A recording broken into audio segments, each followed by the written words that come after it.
Good morning, Wright State University, and welcome to the Wright Morning Show on WWSU. Start your day the right way with us. We will be covering current events in the news, local, national, and from Wright State. We will provide a daily dose of inspiration and positivity to lighten your day. And we will have a special feature depending on the day of the week. So grab your tea or your coffee, sit back, relax, and enjoy the Wright Morning Show.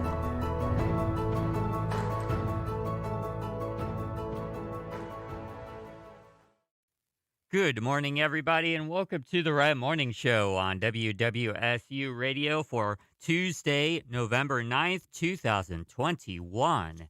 And let's get right into your current events for the morning. Starting off with WLWT Cincinnati. A Dayton student was killed at Astroworld Festival and was remembered for his passion and determination to help his mother. So for those of you who don't know, before I get into this article specifically, I'm going to talk real quick about the Astroworld Festival, and this comes from CNN.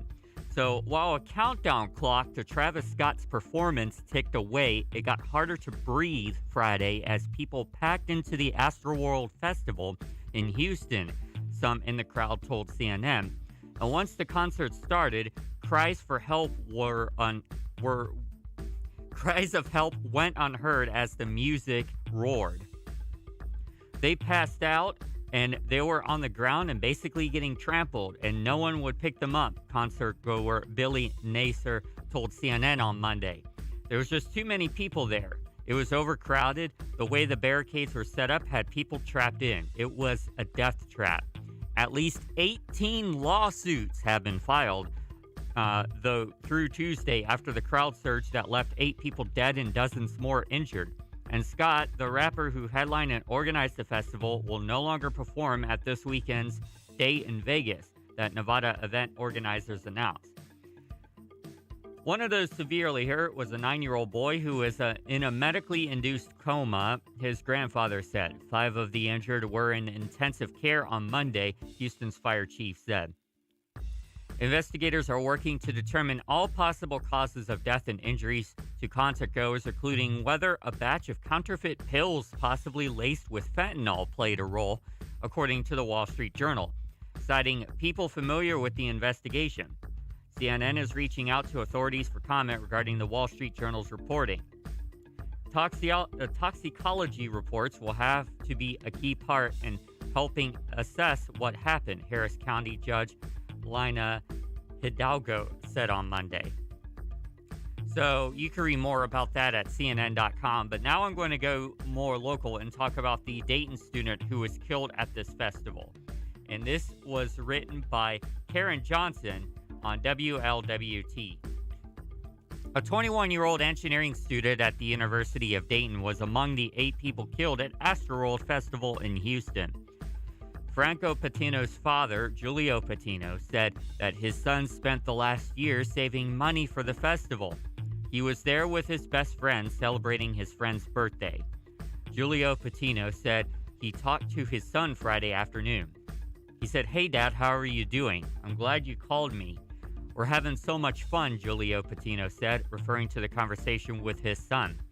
"The last thing I said to him, just be careful, I love you, take care, if you need anything, call me back, you know where I am."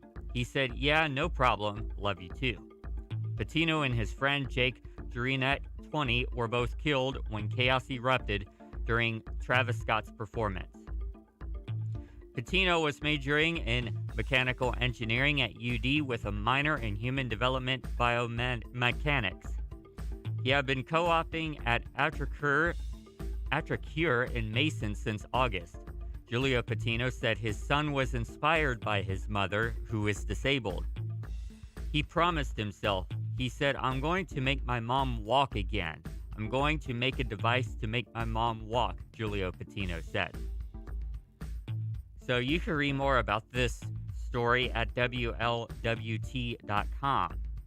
We're going to move now to, let's see here. Dayton Daily News has an article.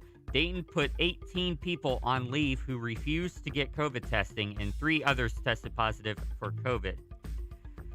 You can read more at Dayton Daily News. From WHIO, a woman was accused of leaving the scene of a deadly Dayton pedestrian crash and is facing felony charges. Police have charged a Dayton woman with leaving the scene of an accident stemming from a deadly crash involving a pedestrian on Linden Avenue last week, according to court records.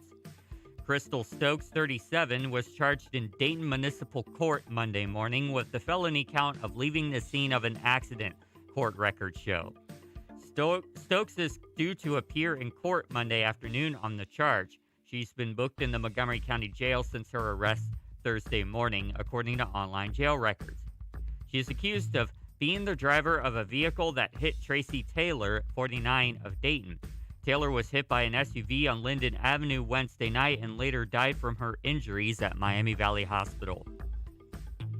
Previously, police said that Taylor and the Stokes knew each other, which prompted police to open a joint investigation between traffic services and homicide detectives. News Center 7 has contacted a Dayton police spokesperson for more details and was waiting for a response. You can read more at WHIO.com.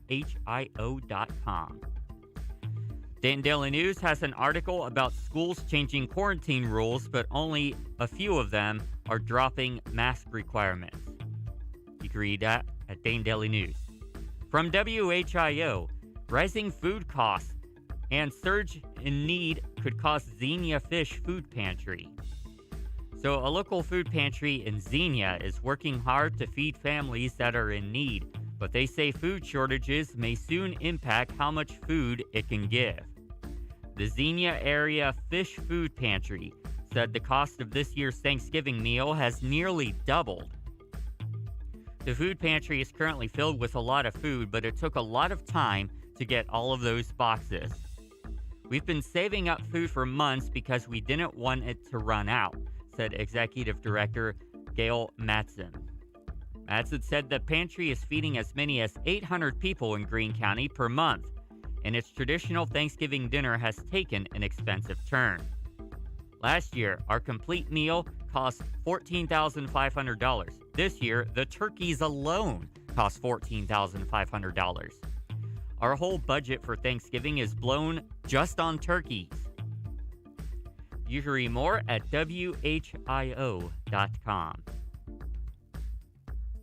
Dayton Daily News has an article about contract channels. The contract is channeling rapid development to Wright-Patterson Air Force Base water. And now from WDTN, a man is sentenced to life in prison for the fatal shooting at a BP in Kettering. A 22-year-old man was sentenced to life in prison Monday for shooting 2 people at a gas station in Kettering. Prosecuting attorney Matt Heck Jr. said Jaleel Brooks of Trotwood was sentenced after being convicted of the shooting of 2 people, one fatally, on March 27, 2021 in Kettering.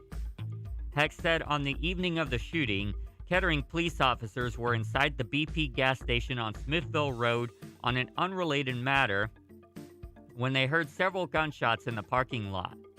An investigation found that Brooks was a backseat passenger in a vehicle in the gas station lot. After an argument, Brooks exited the vehicle and fired numerous rounds, striking a driver, 21-year-old Anthony Gray Jr. of Dayton, several times. Gray was pronounced dead at the scene.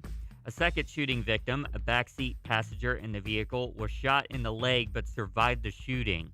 Brooks was taken into custody at the scene without incident.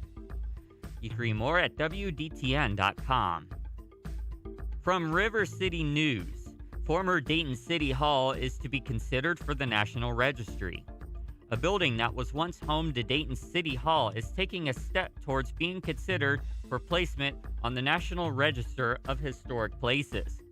The Kentucky Historic Preservation Review Board meets this morning to consider the nomination of the property at 636 6th Avenue in the Campbell County city. It was recently announced that the historic property will be redeveloped in a $1.8 million residential project. The building, known as the Rain Building and the Burton Building, was built in 1884 on land owned by Burtonhausen, a Cincinnati steamboat builder and lumber yard owner and one of the original founders of City of Brooklyn, which merged the city of Jamestown in 1867 to form the city of Dayton. We got a message for Laughing Chipmunk. That's the BP near the old house. No, this is the one that was in Kettering. So it was around the intersection of Smithville Road and Wilmington Avenue. You know that area in Kettering. It's not the one that was by Smithville and Linden. Continuing, so you can read more about this article at rcnky.com. From Dayton Daily News has an article about renowned authors gather in Dayton for literary peace prizes, so you can check that out at Dayton Daily News. Dayton Business Journal also has an article about communications firm Spectrum is hiring 150 people in the Dayton region.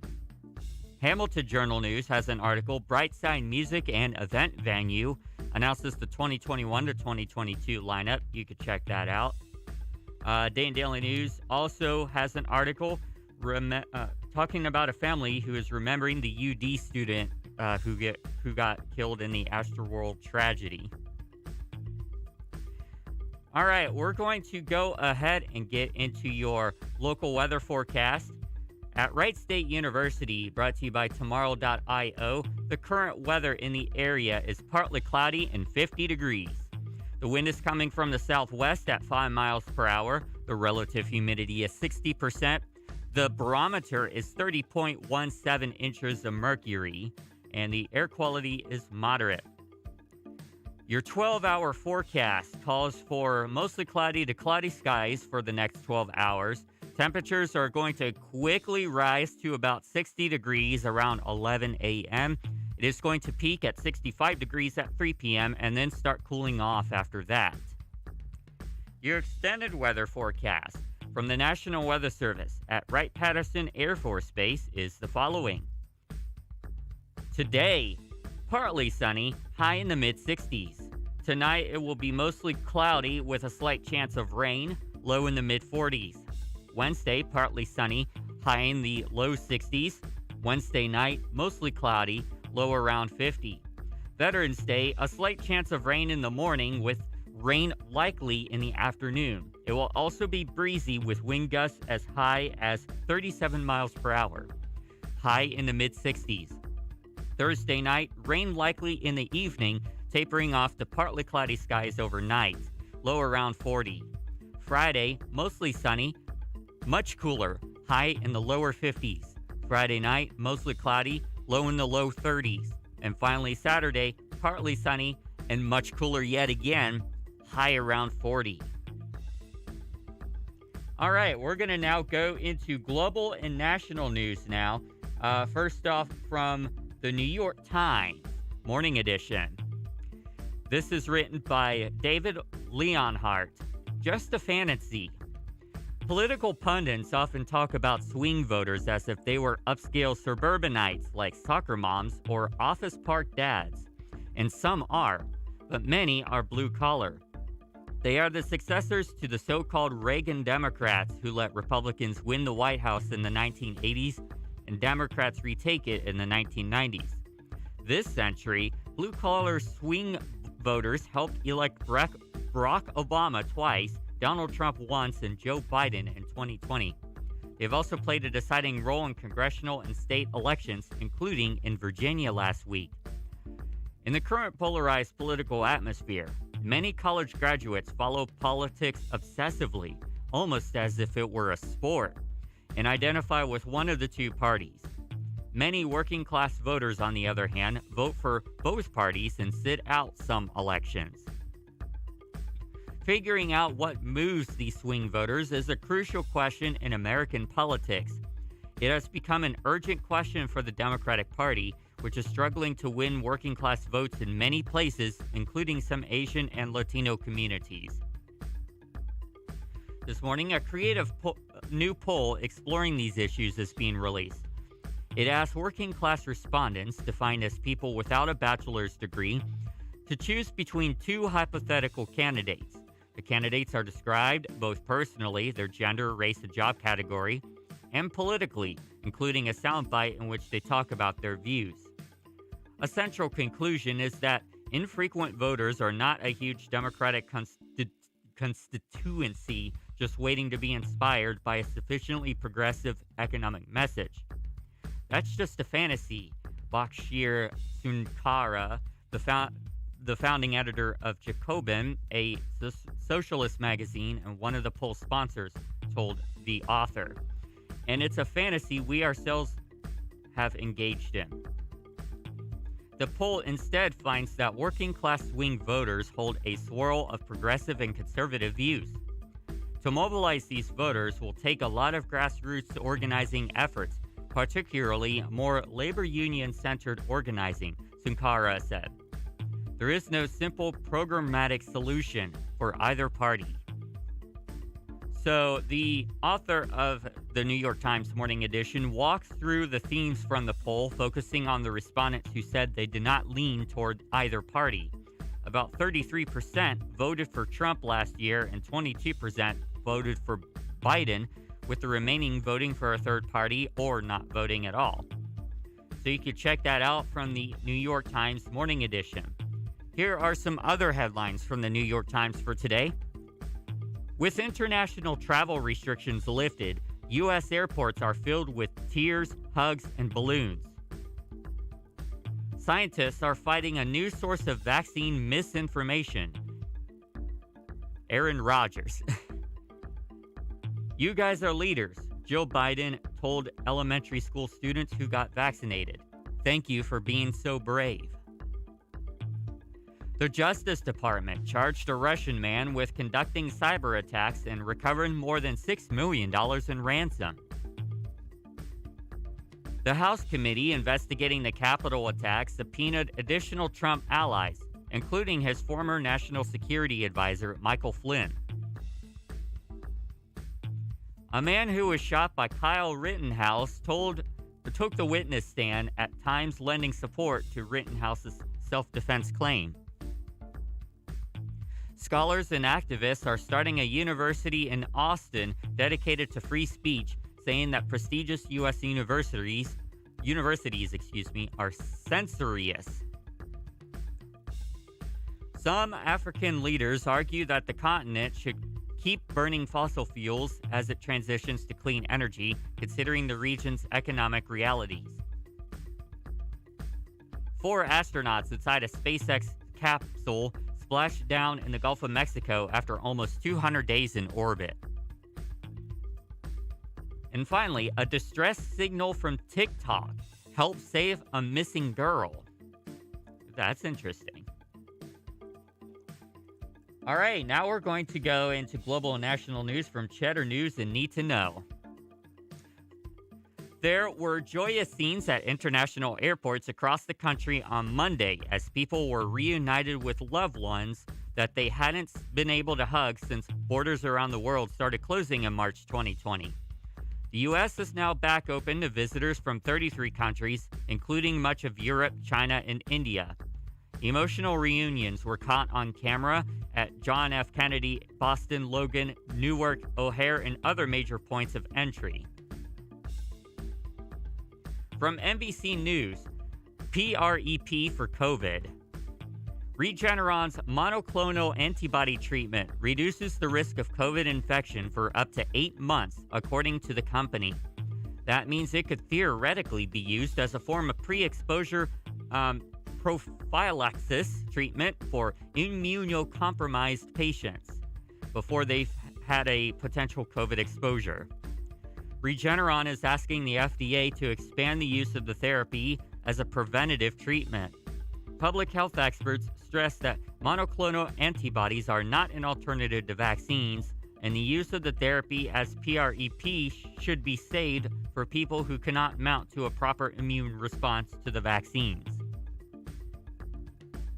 From the Wall Street Journal, Travis Scott will not perform at a Las Vegas music festival this weekend and has promised to cover the funeral expenses for victims of the Astroworld crowd crush tragedy, as well as 1 month of free therapy for survivors. The rapper is said to be distraught over the deaths of 8 young fans at last weekend's show in Houston. Investigators probing the deaths are reportedly looking into whether a bad batch of fentanyl-laced pills played a role in the incident, given that numerous concertgoers had to be revived with Narcan on the scene.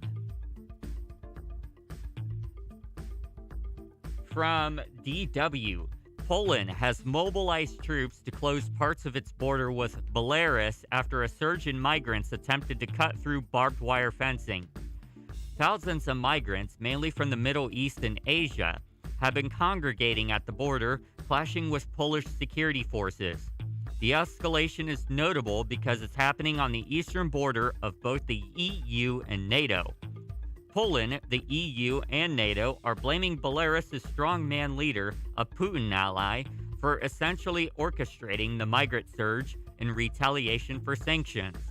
Belarus has denied the allegations and is warning against provocations. From Seeking Alpha, electric vehicle stocks, with one notable exception, took off on the first day of trading following the passage of the bipartisan infrastructure bill.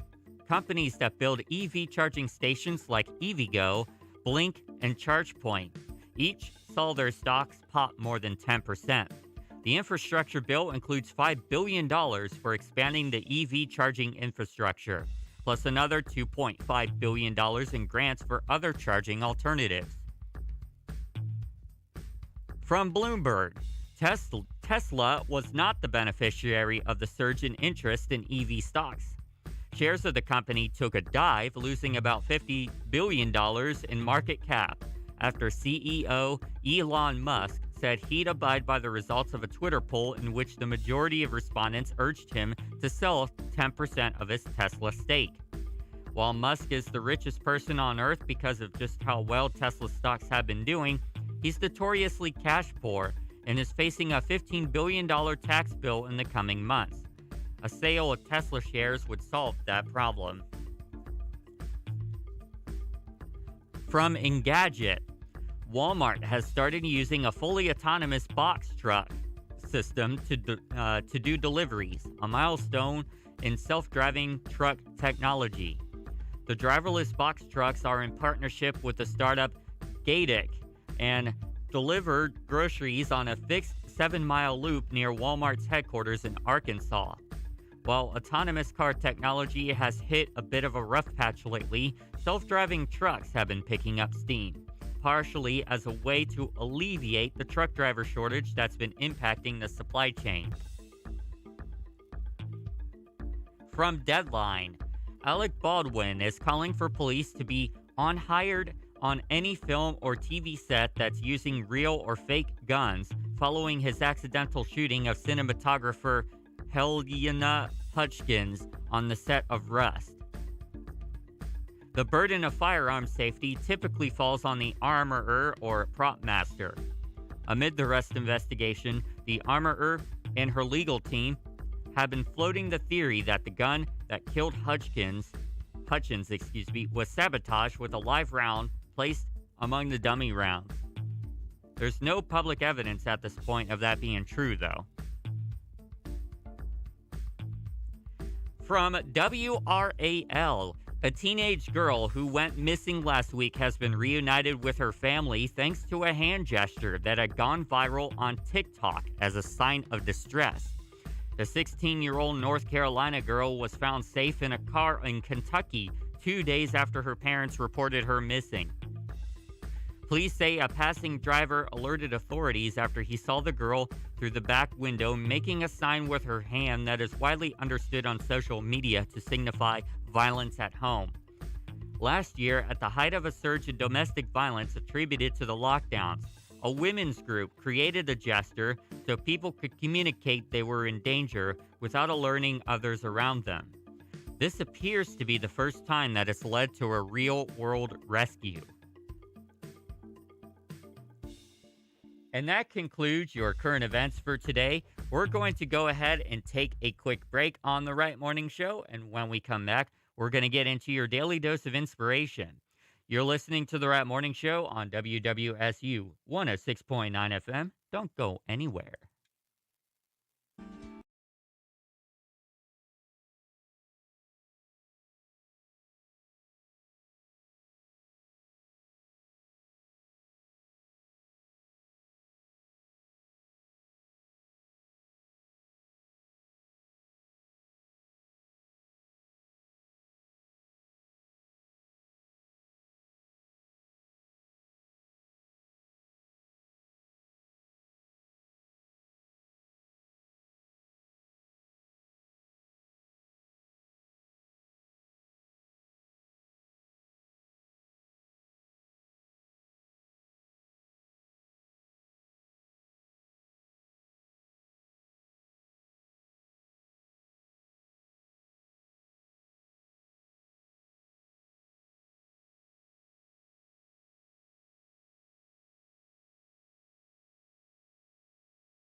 Welcome back to the Right Morning Show on WWSU 106.9 FM. It is time for the Daily Dose of Inspiration. Today's inspiration comes from tinybuddha.com, written by Laura Lloyd. How I broke my stress eating habit when nothing else worked. So here's a quote from Brooke Costello. The pain seems so much more difficult than the cookies, but it's not. The pain covered in cookies becomes pain covered in fat covered in more pain. That's a pretty interesting quote. So, do you ever eat when you're stressed, sad, tired, or alone? Bag of chips after a hard day? Ordering the takeout when your partner's away? I did. 7 years ago, my newborn baby cried every evening. I'll feed her, change her, and blow raspberries on her neck. But still she screamed, like a smoke alarm that you couldn't stop. I tried singing to her, burping her, begging her. I felt useless and desperate.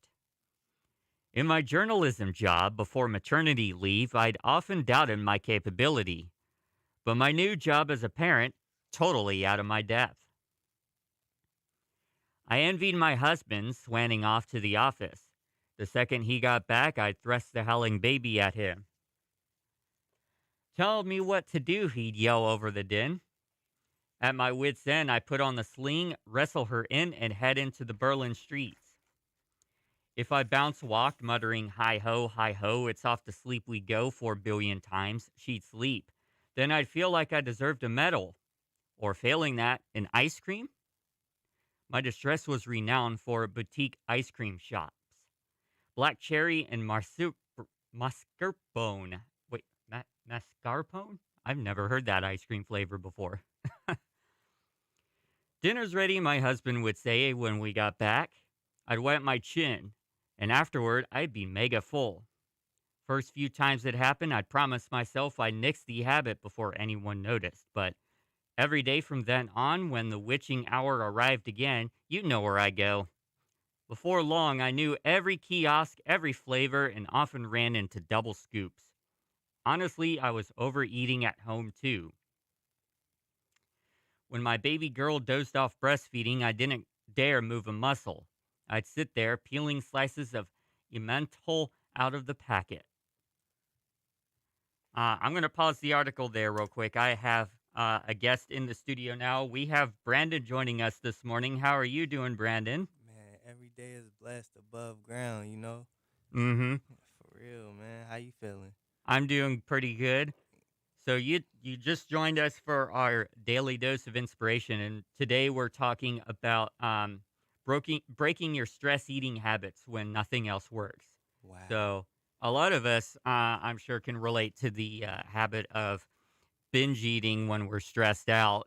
You know, kind of as a coping mechanism. We're not necessarily hungry, but we're doing it to kind of soothe ourselves. Yes, sir. Well, I feel like just look at the ingredients. Pay attention to the ingredients first. Like that's a Yeah. step towards, cutting back on fat, I guess.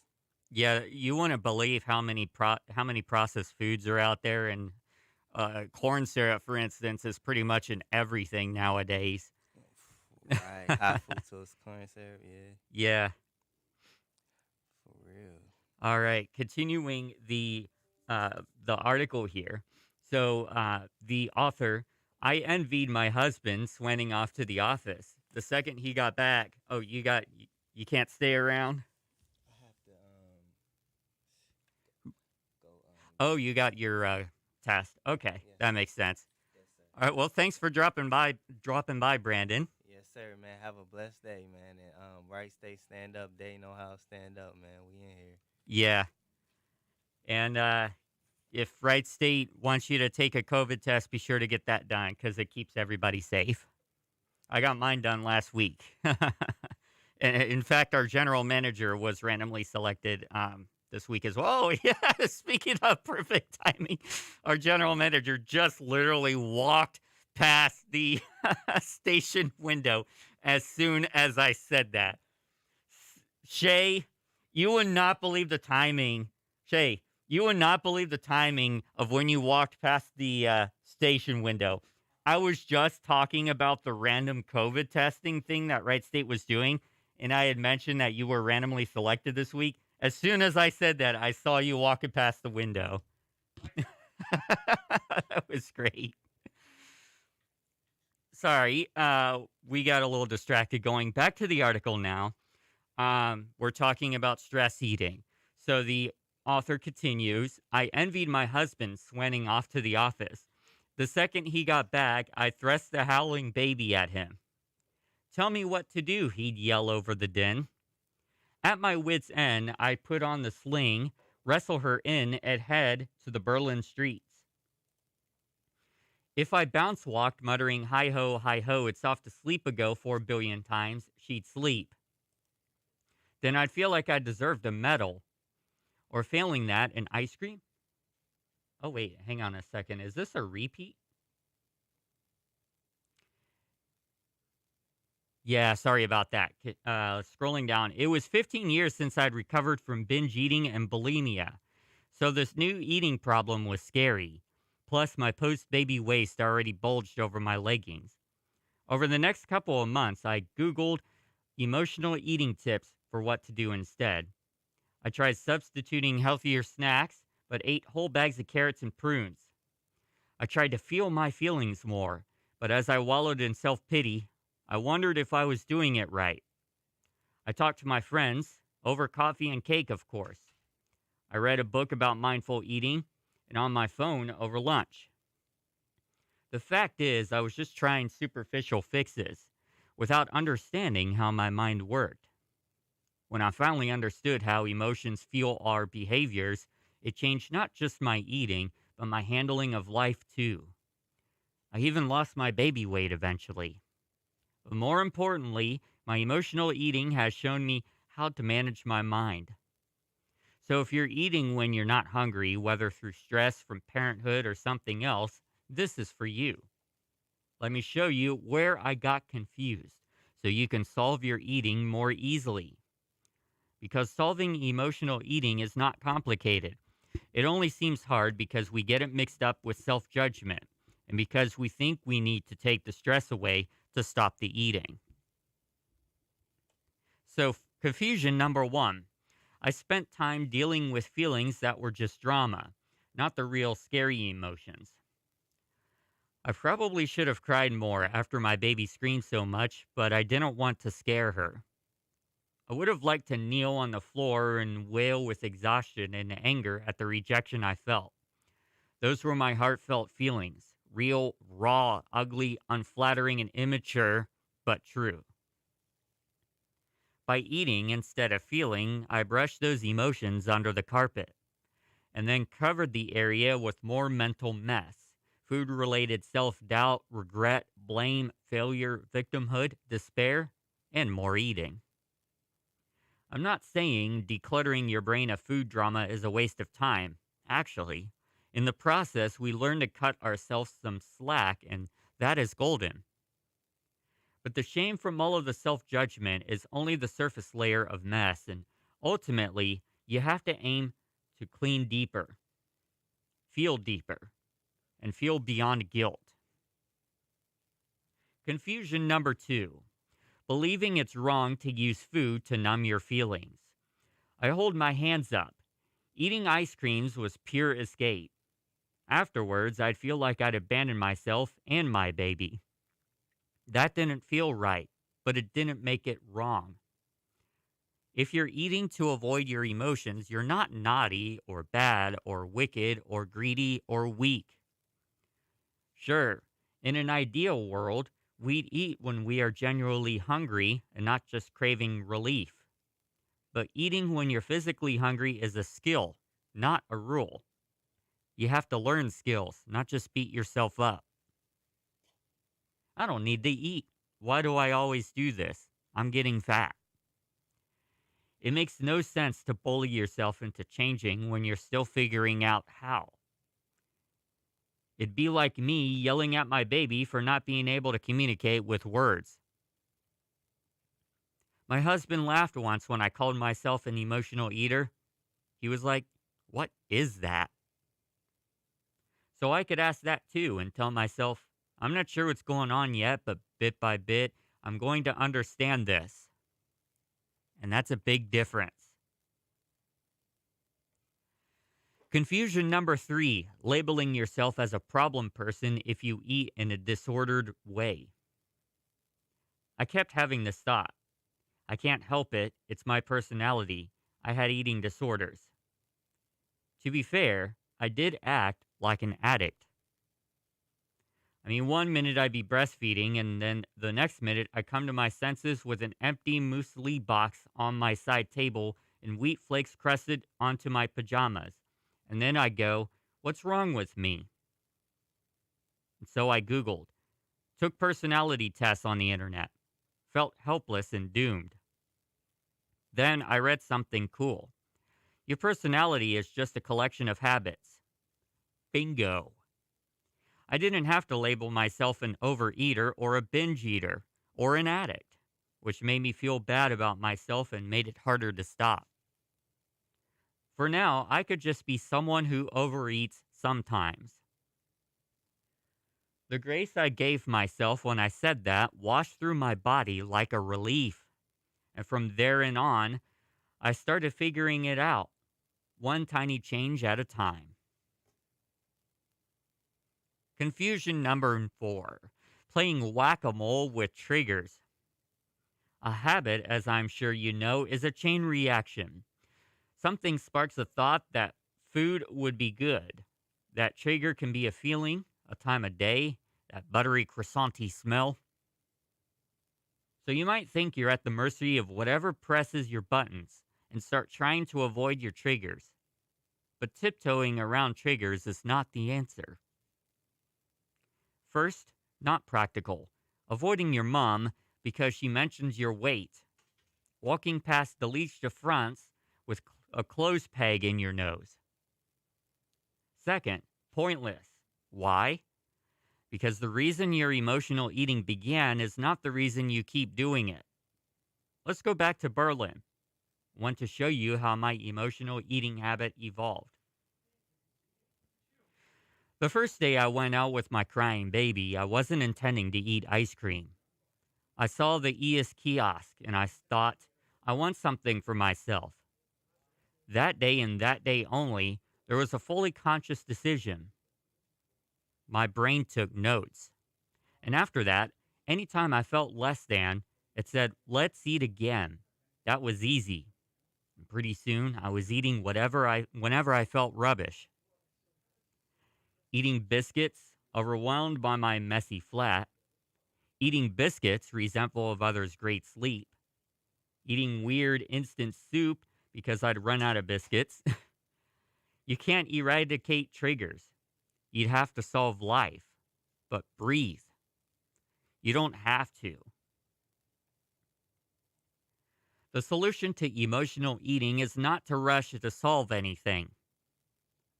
When I was stress eating in Berlin, I was so busy trying to solve my stress, or eating, that I wasn't really paying attention to the thoughts or feelings in each moment. It was all flying under my radar in a hailstorm of pretzel crumbs and salt crystals. I started noting the actual sentences that I told myself in the moments before I had overeaten. Sometimes I just wrote a word in a circle, a feeling, an urge. Bit by bit, I realized I'd avoided my feelings because I thought it was bad of me to have them. For instance, I resented the enormous responsibility and daily duty of caring for a baby and feared my creative rock and roll life was over. But I dismissed that feeling as selfish. I envied my husband for going to work, and I missed my ambition, but I judged that sadness and jealousy as ungrateful. I desperately missed getting praise or pay or achieving things on a to-do list, but I cringed at my neediness for someone else to tell me that I was doing a good job. It turns out I did want something for myself, and not just an ice cream, an identity beyond motherhood. But with self-judgment so harsh, I could see why I couldn't emit those feelings. I don't need to express my true feelings, to paint huge canvases, to sing my lungs out in a car, or shove them down, or spend any time on a psychiatrist's couch exploring the gaps in my own upbringing, or instantly solve them. I just had to live with the dilemma for a while, acknowledge the emotional conflict. I needed to witness it. Same as I had to be there for my daughter. I couldn't stop her crying. She got born. She wasn't cool with that, and I don't blame her. It's a pretty exposing vulnerable business being alive. My job was just to hang in there with her, going, I know you're crying. I'm here. I can make it better, but I'm not going to abandon you. And that article was written by Laura Lloyd. We have a message from Laughing Chipmunk who's listening. She's not able to join us today because she, along with Harmony, both unfortunately caught the COVID virus. So neither of them are with us today. But Laughing Chipmunk wrote a message. I eat when I'm stressed, bored, angry, sad, or happy. It doesn't matter how I feel. It seems like I want to eat for every emotion.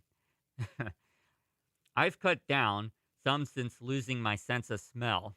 Yeah, that'll do it. So Harmony and I were talking on Sunday, I believe it was, but because she has also lost her sense of smell because of COVID, and she mentioned that she and her son Nick just don't want to eat.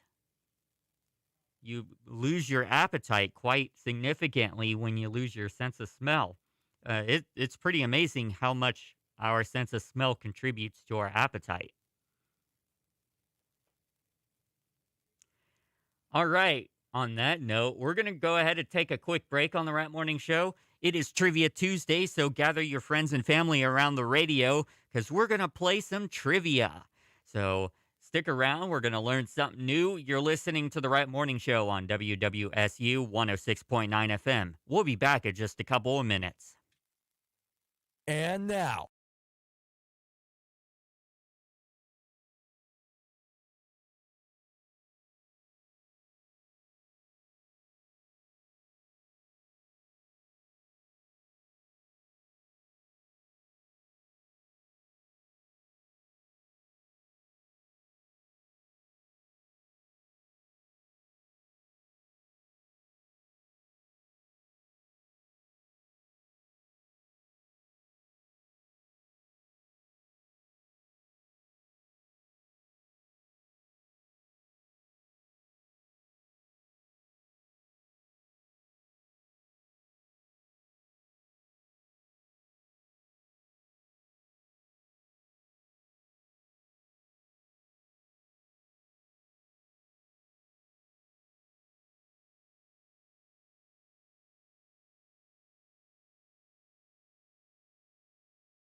Welcome back to the Rat Morning Show, and it is time for Trivia Tuesday. Today's topic: Native American, to be more correct, Indigenous people. But this is a set of mixed questions from the Native American category. So we're going to go ahead and get started with that. So everybody, gather your friends and family around the radio, and we're going to learn something new. First question. Huichol. This is a Native American region. Huichol. Is that in the Southwest Desert, Northwest Mexican coast, interior Alaska, or Southern Appalachia? So Huichol. Huichol. Southwest Desert, Northwest Mexican coast, interior Alaska, or Southern Appalachia? You got about 5 seconds for your friends and family to lock in and guess your answers. Time is up. The correct answer is the Northwest Mexican coast. The Huichol are primarily from Nayarit State in Mexico. They are the original Peyote Indians, and though they do not live in the part of the Sonoran Desert where the peyote cactus grows wild, neither does anyone else. Question number 2. What region were the Yokits from? The Great Basin, Eastern Woodland, Southwest, or the West Coast? What region were the Yokits from?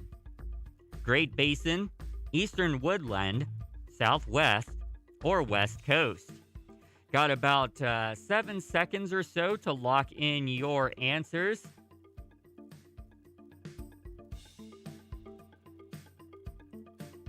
And time is up. The answer, West Coast. The Yokits were one of the few Native American tribes in the California area in the West Coast region. They have very notable pictographs in basketry. Question 3. This tribe was undefeated in all of their battles with the U.S. government. Who are they?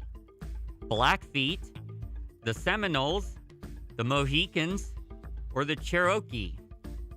So again, this tribe was undefeated in all of their battles with the U.S. government. Who are they? Blackfeet, the Seminoles, the Mohicans, or Cherokee? Got about 7 seconds to guess your answers. And time is up. The answer is the Seminoles. The U.S. government spent more money on the Seminole tribe than any other tribal nation in North America before part of the tribe was then relocated to Indian Territory in Oklahoma. Question 4. Once the ancestral Pueblones began to settle into more permanent settlements, they also began to cultivate crops. Their staple foods consisted of which of the following? Corn, squash, and beans, squash, chilies, and tomatoes, corn, potatoes, and tomatoes, or potatoes, squash, and chilies. So, the Pueblones, once they began to settle into more permanent settlements, what was their staple crops? Corn, squash, and beans, squash, chilies, and tomatoes, corn, potatoes, and tomatoes, or potatoes, squash, and chilies. Time is up. The answer, corn, squash, and beans. Corn was perhaps the most important of their staple foods, but the ancestral Pueblones also cultivated squash and beans. In addition to farming, they also gathered food and hunted game. It was during the early basket maker stage that they began to cultivate corn as well as squash. Question number 5. Chief Doublehead became a very rich man in the late 1790s. How did he come about this money? By dealing in horses? By dealing in slaves? By selling Cherokee land for bribes? Or from robbing people in the Cumberland Valley? So Chief Doublehead became a very rich man in the late 1790s. How did he get this money? Dealing in horses? Dealing in slaves? Selling Cherokee land for bribes, or robbing people in the Cumberland Valley? Time is up. The answer is selling Cherokee lands for bribes. Doublehead was a highly ambitious chief and easy to bribe. Question 6. To which of the Oseti-Sakowin 7 Fires of Council did Crazy Horse belong? The Sikangu or Brule, the Burnt Thighs, the Oglala, the Dust Scatterers, the Nikonjis, or Planters Besides the Stream, or Hunkpapa, the End of Circle. Which of the Oseti Sakowin did Crazy Horse belong? Sikangu or Brule, Oglala, Nikonjis, or Hunkpapa? Time is up. The answer is Oglala, or the Dust Scatterers. Prior to European contact, the Oglala Lakota belonged to a Native American population calling themselves Oseti Sakowin, from Oseti, fireplace or stove, and Sakowin, which means 7. The others are Sikaspa, or Blackfeet. Give me 1 second here. Itazipko, or Sans Arc, without bows, and Uanupa, or 2 kettles. After 1640, the 7 fireplaces were more commonly known as the Souks. Excuse me. I'm getting very tongue-twisted today. Question 7. What name do the Lakota Sioux and Cheyenne call the Battle of Little Bighorn? Was it the Battle of the Plains, the Battle of Little Bighorn, the Battle of Greasy Grass Creek, or Custer's Last Stand? So what name do the Lakota Sioux and Cheyenne call the Battle of Little Bighorn?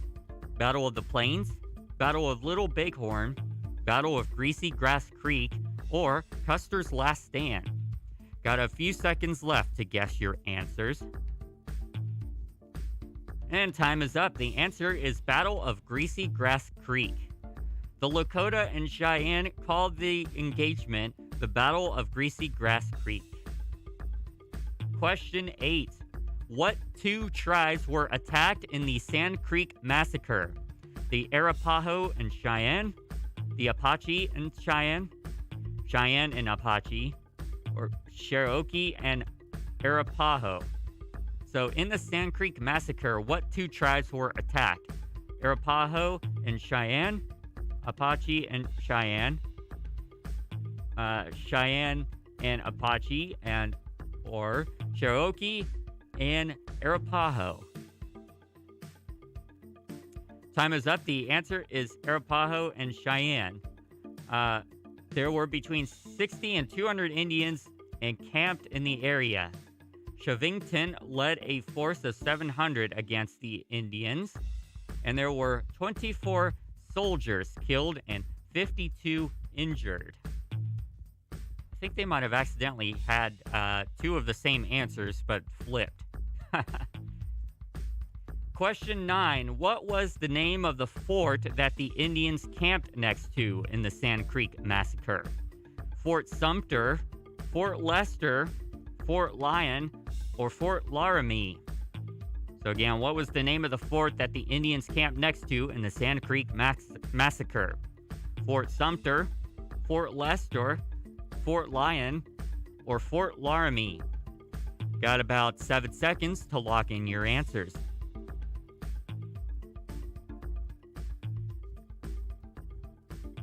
All right, and time is up. The answer is Fort Lyon. Fort Lyon was originally named Fort Wise. The fort was used on the eastern Colorado Plains until 1867. And now our final question for Trivia Tuesday. World War I, the United States and its military confiscated Native American lands, massacred their women and children, and force-marched them into reservations. Why then would Native Americans enlist to serve in large numbers for the white man's war? Is it to escape poverty, to escape Christian boarding schools, both, or neither? So again, why would Native Americans enlist to serve in large numbers for the white man's war in World War I? To escape poverty, to escape Christian boarding schools, both, or neither of those? Got just a couple of seconds to guess. And time is up. The answer is both. Poverty prevailed on Native American reservations during World War I. Serving in the military not only offered financial stability, but the opportunity to flee the tedium of restricted reservation life. In 1916, the average income of a Native American was approximately $92 per year, while a private first class in the U.S. Army earned $36 per month. An exodus en masse from boarding schools such as Carlisle Indian Industrial School occurred when young Native Americans realized enlistment was the avenue to emancipation. These schools forced children from their families at a young age and stripped them of their cultural identity and religion. Corporal punishment was often used as the means to instill Anglo ways. An estimated 90% of male boarding school students volunteered for military service. This high turnover caused many such schools to close, and patriotism and culture also played a key role. Native Americans felt it was their obligation to fight for and protect their homeland and the ideals of freedom and democracy. Native American veterans are revered as warriors returning from battle and are highly honored by their tribes. This is inherent in Native American culture. All right, so that concludes today's episode of the Wright Morning Show on WWSU Radio. Thank you for tuning in. You could tune in to the Wright Morning Show every Tuesday through Friday from 9 a.m. to 10 a.m. on WWSU Radio. I apologize for not being around last Thursday and Friday. I had a COVID exposure and did not know if I had COVID. But luckily, I tested negative. Unfortunately, though, for Laughing Chipmunk and Harmony, they tested positive. So it is not likely that they are going to be around much this week for the Wright Morning Show. But I do wish them the best in their well-being and in their recovery. Coming up today on WWSU Radio, next up we have Democracy Now! From Amy Goodman and Juan Gonzalez from 10 a.m. to 11 a.m. Get your latest current events on the latest news around the world and also special interviews. From 3 to 4:30, we have Vibe Check with Sage Calhoun. Listen into a wide variety of music. And then finally, and this is the exciting part, men's basketball begins. The first game today, 7 p.m. to 9 p.m. against Lake Erie. Live coverage will be available on WWSU Radio, provided by Parker Testa and Shay Neal. There will also be a video feed on our YouTube channel of coverage of this game. So check out our YouTube channel at WWSU 106.9 FM for live video. Thank you, everybody, for tuning in. Have a great day.